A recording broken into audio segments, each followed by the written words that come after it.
actually got involved in the Black Lives Matter movement once we went to Ferguson, the Ferguson ride.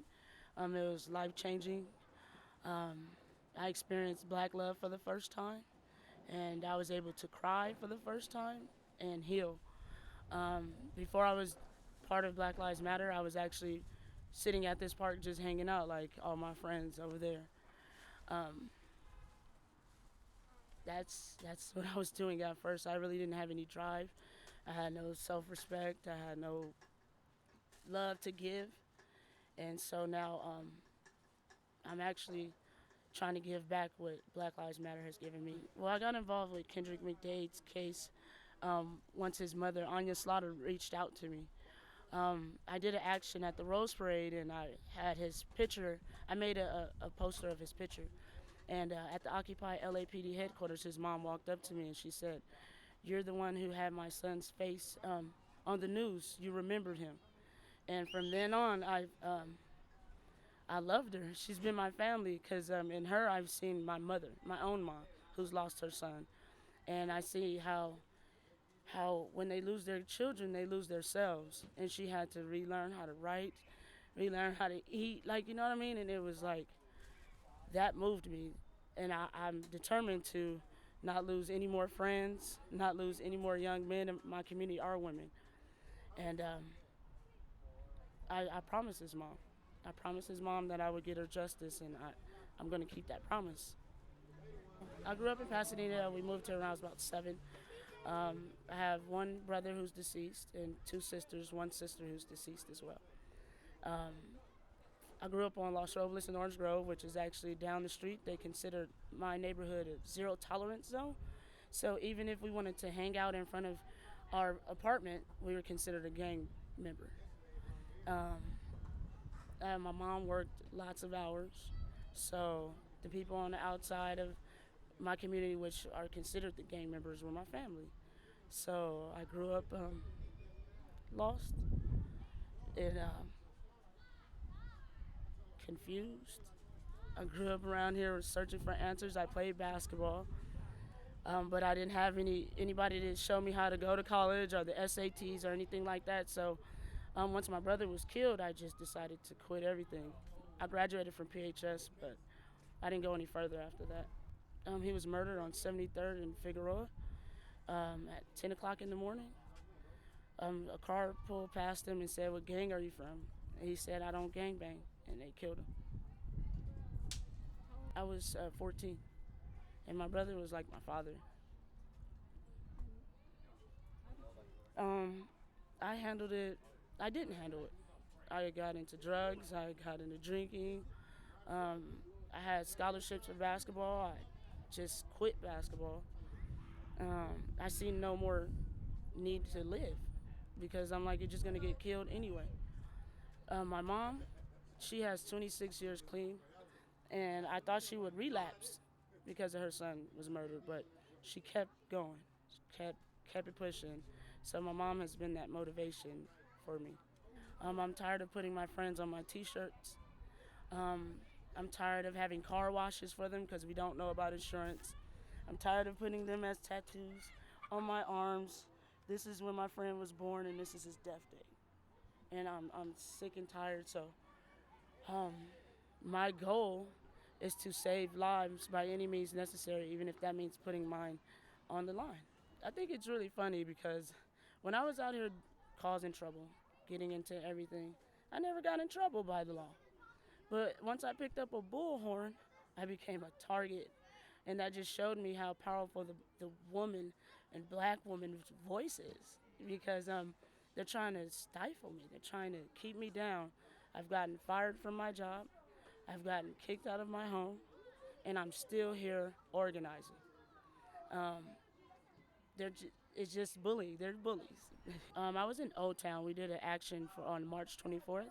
It was the anniversary of Kendrick McDade. So we shut Old Town down. We did a civil disobedience, a die-in. I don't know if anybody knows about Old Town, but that's Pasadena's main source of income. Um, we shut it down, so they were disturbed and mad. Criminal threats, terrorist threats, assault, trespassing, failure to comply with a peace officer, and failure to turn down amplified sound. You're facing these charges in court, and it's really interesting to hear that they're putting a terrorism charge in there because a couple of weeks ago, a white supremacist murderer massacred 9 people, and the FBI says that what he did in killing 9 people was not terrorism. How did that make you feel? Um, it didn't make me feel any type of way because I'm used to this now. It's like something that we're used to. We're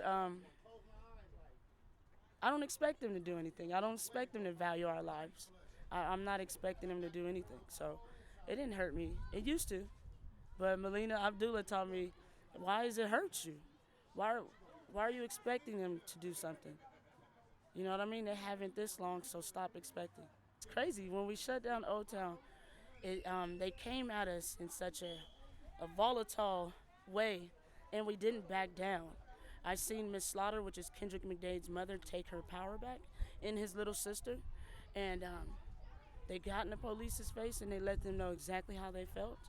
And so that right there, that empowers me. That I can't even explain the feeling. It's like a feeling that starts within your toes and it rises up and it goes into your spirit, and then something just comes out of you like a lion, and it feels so good. It's like stuff that was deep, deep, deep down and just was bursting to come out. That explains anything. I've been locked up before, and they let me be around people.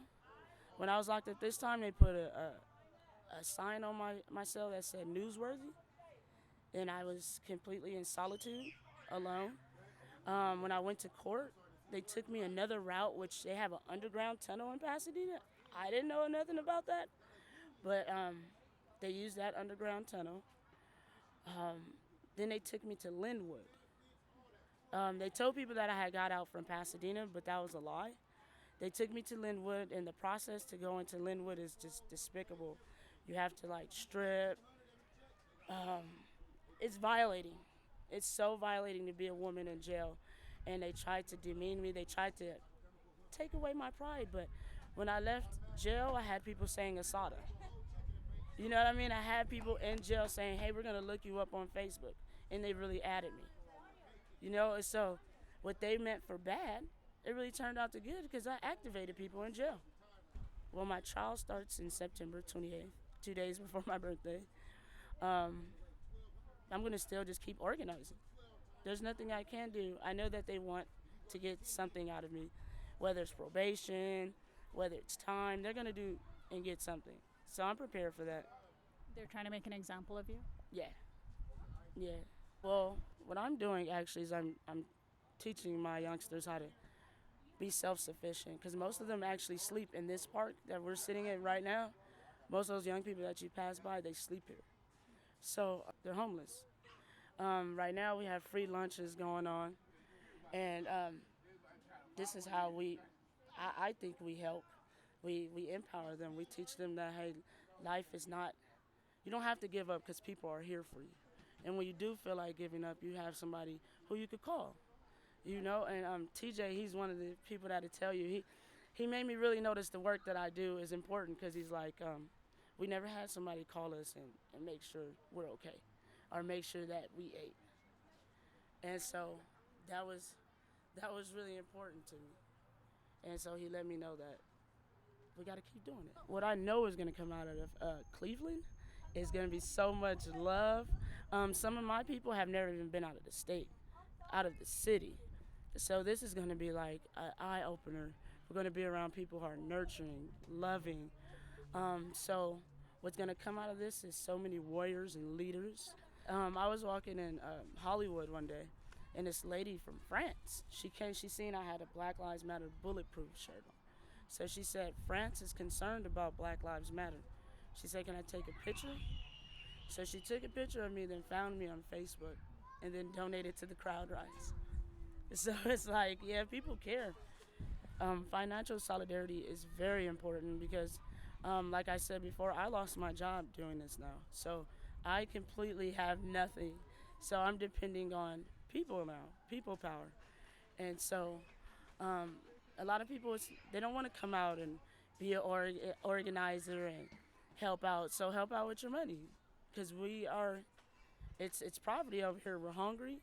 We are eating noodle dinners, and we have no one else. So we're depending on people who say they love us. I just want to say Black Lives Matter has changed my life. And for all those who don't think that we're a movement for all those who think that this is just a moment, they have another thing coming because this is a movement and it's motivating the masses.